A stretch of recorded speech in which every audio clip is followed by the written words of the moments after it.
Grandma's royal blessings. Princess Leonor cherished with ancestral gifts from Christian's family.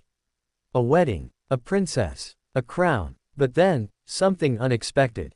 Because this time, the treasures of the past are not kept hidden, they are placed directly in her hands. The announcement stunned royal watchers across Europe. Princess Leonor of Spain, the heir to the Spanish throne, has received ancestral gifts from none other than the family of Prince Christian of Denmark. The gesture was not merely symbolic. It was profound. It was historic. And it carried a weight far greater than jewels or heirlooms. The gifts came from Christian's grandmother, Queen Margrethe's line, a dynasty steeped in centuries of tradition. Each item had a story. Each piece carried whispers of generations. And now, placed into Leonor's keeping, the message was clear: you are not just welcomed into the family, you are bound by legacy. The first gift revealed was a brooch, delicate yet commanding, once worn by a Danish queen in the 19th century. Experts note its sapphire center mirrors the deep blue of the Spanish royal crest, a subtle but deliberate bridge between two nations. Why was this chosen? Because it speaks of continuity, of shared destiny, of uniting two royal houses. But more questions follow. What does such a gift imply for Leonor's role? Is it merely adornment, or a statement of alliance? The second, a set of handwritten letters preserved in velvet. Correspondence between Queen Ingrid of Denmark and Queen Sophia of Spain, Leonor's grandmother. These letters, unseen until now, speak of faith, duty, and the burdens of queenship. Leonor, still so young, has been entrusted to read the private words of women who bore the same crown's weight before her. Imagine the emotions, her eyes moving over each line, each blessing, each caution.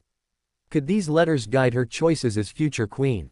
Then came the third, the most startling. An ancestral rosary, centuries old, used in secret during times of war when royal families feared exile and loss.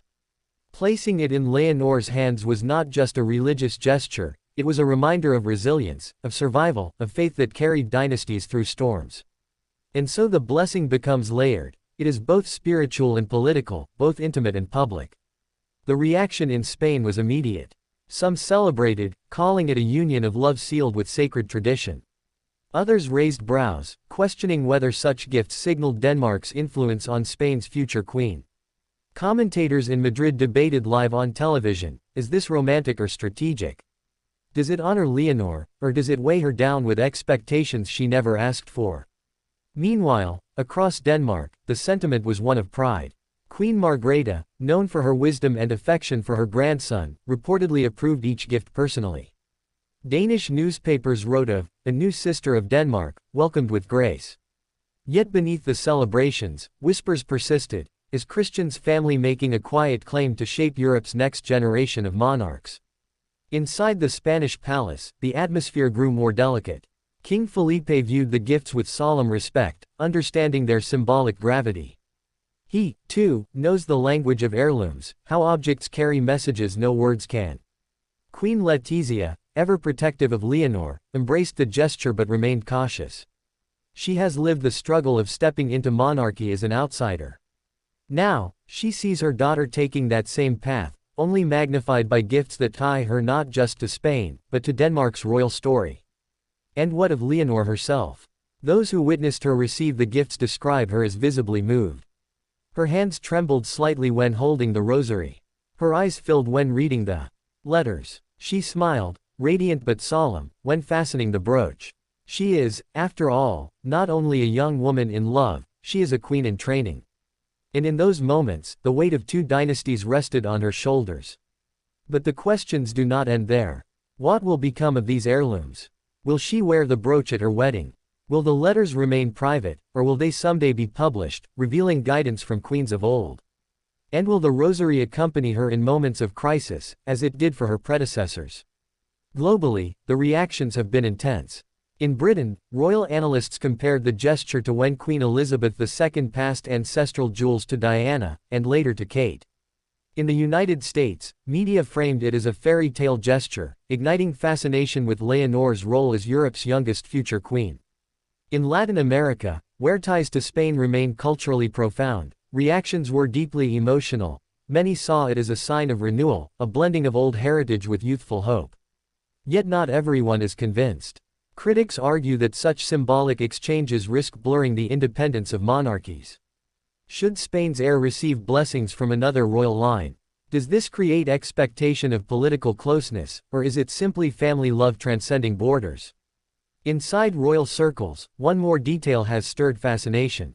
It is said that alongside the official gifts, Christian's grandmother whispered a blessing directly to Leonor. No cameras, no transcripts. Just a few quiet words spoken from elder to youth, from queen to queen in waiting. What was said remains unknown. But witnesses describe Leonor's face softening, her eyes glistening, as though the blessing carried more than history, it carried hope. This moment has already become part of legend.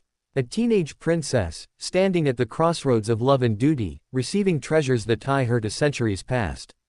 And yet, beyond the gold and gems, the parchment and prayer beads, the true gift was something less tangible: belonging.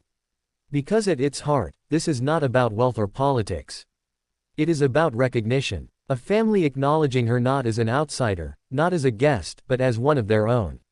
And that, for Leonor, may be the greatest blessing of all. Still, curiosity lingers. How will these gifts be woven into the wedding itself? Will the brooch gleam beneath cathedral lights? Will the rosary be clasped during vows? Will the ancestral letters inspire her first words as a married princess, and one day, as queen? The story is not finished.